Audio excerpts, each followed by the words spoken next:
most important discovery at the Phanigiri was the finding of Toran Dwara. The remains of Toran found at Phanigiri are of immense value as there is no other parallel to this in the whole of the South India and the Deccan region. Towards the east of the Chaityagrahas, remains of beautifully carved limestone toranas were found, which depicted life scenes of the Buddha. The inscription of Ikshvaku king Rudrapurushadatta was found on an octagonal pillar. Scenes like Maravijay, Buddha shown touching the earth, which thereby witnesses the defeat of the Mara, which represents the personification of evil. Dhammachakra Pavattana, Buddha's first sermon after getting enlightenment. Offering of vows by 4 Lokapalas. The Shakyavardhan episode, where the Buddha was being presented to the Shakyavardhan Yaksha, the deity of the Shakyas, a night prior to his departure from his palace.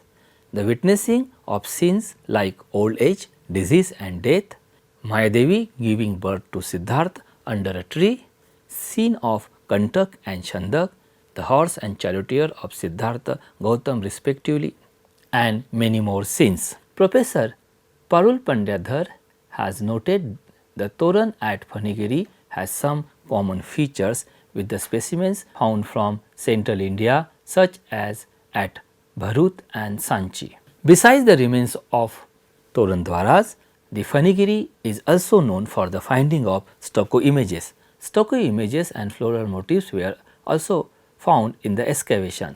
The most significant finding of the recent field season was a life-size male image which has been identified as an image of Bodhisattva or on the basis of its resemblance to such images found at the site at Nagarjunkonda. This image was unearthed from the northern side of the site. As the image was fallen on its front side, the image could not be completely preserved. Two-handed image of Bodhisattva was originally in a Sthanaka position and could have been in a Samapada. The right hand of the image is shown in a Abhay Mudra, whereas the left hand could not be preserved in its original position. Recent studies of this sculpture by Dr. John Guy suggest that this image could be of Yaksha.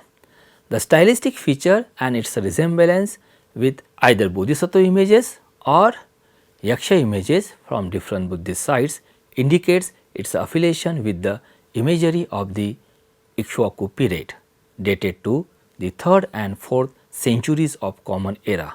It seems that this image, flanked by 2 Yakshas on either side, placed at the entrance of the monastery at the northern side of this Buddhist monastic complex. 2 head portions of male figures, most probably of Yakshas, were also unearthed with the earlier mentioned image. The headdresses of both images are peculiar and show a resemblance with the headdress of Yaksha images known from Nagarjunkonda and Goli, 2 important Buddhist sites located in Andhra Pradesh. Other stucco objects include remains of floral and decorative motifs mostly employed on the exterior sides of the walls of the cells of monasteries. Important finds from the site include coinage belong to the different dynasties such as Satavahanas and Ikshvakus Mahatalvaras.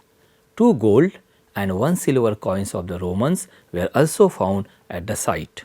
Likewise, other Buddhist monastic sites, water provision was essentially made at Phanigiri to support the monastic community and the laity at the site. 2 tanks have been noticed in the western and northwestern directions which received runoff waters or waters from the bedrock. Some stone alignments which help to harvest water and work as a water channels were found. The 2 phases of architectural activities came to light from the archaeological excavation of the site. Although the precise nature of the structures of the first phase could not be completely traced, as the structures of the second phase were located on them, it has been planned to extend the excavation for the coming seasons to know architecture features of the first phase. Most of the structures belong to the second phase, which includes the remains of monasteries, circular and octagonal structures and a votive stupa. How to reach Phanigiri? It is located at a distance of 40 kilometers from Suryapet, from where buses are available.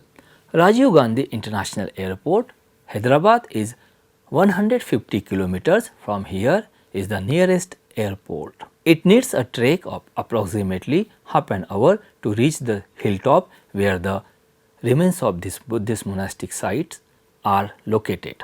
After having a virtual journey of a magnificent Buddhist monastic site at Phanigiri, let us visit Nelakondapalli.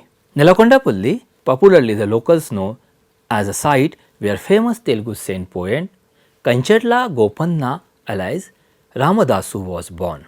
Nelakondapalli is one of the prominent Buddhist sites of the eastern Deccan, having the archaeological remains of grandest Mahastupa. In spite of the presence of a magnificent Mahastupa, this site has not been thoroughly investigated to comprehend its role in the dissemination of Buddhism in the early historic Deccan.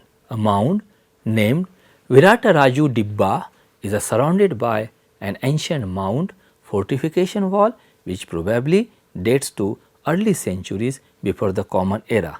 The mound on which the Nelakondapalli Buddhist complex lies is called Bairagula Gutta and it is close to the above wall. The excavation of these mounds was carried out by the Department of Archaeology and Museums, Government of Andhra Pradesh, which unearthed the remains of Mahastupa and a monastic complex. Nelakondapalli was located on an ancient trade route. The growth of this place seems to have seen its height during the Ikshwaku rule. Many limestone images of the Buddha were also unearthed from the excavations, which exhibit an influence of the Buddha images from Nagarjuna Konda. The Buddha images show a close resemblance with each other. On the basis of this, scholars think that the site of Nelakondapalli was an image making workshop. The significant finding from the site includes a unique Buddhist bronze icon, which was earlier identified as an icon of Bodhisattva Avalokiteshwar. Standing in a Samapada posture, the right hand of the image is in Varadamudra, whereas the left hand is shown holding pleats of the edges of the Sanghati, the upper garment. These pleats of the garment were considered as a flower, on the basis of which the scholars have mistakenly identified this image is of Bodhisattva Avalokiteshwar. The drapery of the bronze exhibits an influence of Mathura school of art. The urna, that is a circular mark on the forehead in between the two eyebrows, is very important feature of the bronze. The head is crowned with Ushnish snail shell like design over the head. Urna and eyes are inlaid with a silver.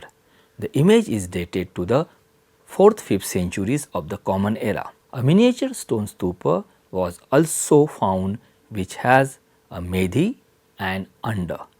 This could have been a votive offering.